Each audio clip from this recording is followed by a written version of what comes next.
আসলে কোন ব্যক্তির বা রাষ্ট্রের বা কোন সরকার প্রধানের কোন দলের সাথে ব্যালেন্স করা কিন্তু তার কোনো কাজ না, এটা দায়িত্ব না। যেটা গুরুত্বপূর্ণ সেটা হচ্ছে দেশের জন্য, জাতির জন্য যেটা উত্তম, কোন সরকারকে সেটাই করতে হয়। সুতরাং ব্যালেন্স করেছেন যে শব্দটি, এটাই তো আমি মনে করি একটি নেগেটিভ শব্দ। এখানে জামাত ইসলামী আর বিএনপির সাথে ব্যালেন্সের তো কোনো ইস্যু না, ইস্যুটা হচ্ছে জাতির স্বার্থ রক্ষা করা। তা আমরা মনে করি যে উনি যে আদেশ দিয়েছেন সেটা সঠিক হয়েছে, কিন্তু আদেশের যেটা কনসেনসাস কমিশন যেভাবে বলছে সেখানে উনি কিছুটা ব্যত্যয় ঘটিয়ে দিয়েছেন, এটা করাটা সমীচীন হয়নি আমাদের কথা। আর 2 নম্বর, আমরা সবসময় বলছি, আমরা এখনো বলছি, গণভোট এবং জাতীয় নির্বাচন দুটো একেবারে ভিন্ন ইস্যু।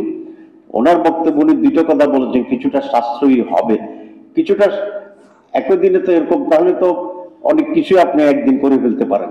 তা আমরা তো সেটা করছি না, কারণ জনগণের স্বার্থেই তো দেশের বাজেট, সেখানে কিছুটা টাকা খরচ হলো যেটা জাতির জন্য, দেশের জন্য কল্যাণকর, আমাদেরকে সেটা করতে হবে। কেউ যদি একথা বলে যে জাতীয় নির্বাচন করার জন্য বহু টাকা প্রয়োজন হয়, তো তাহলে কি আপনি জাতীয় নির্বাচন করবেন না?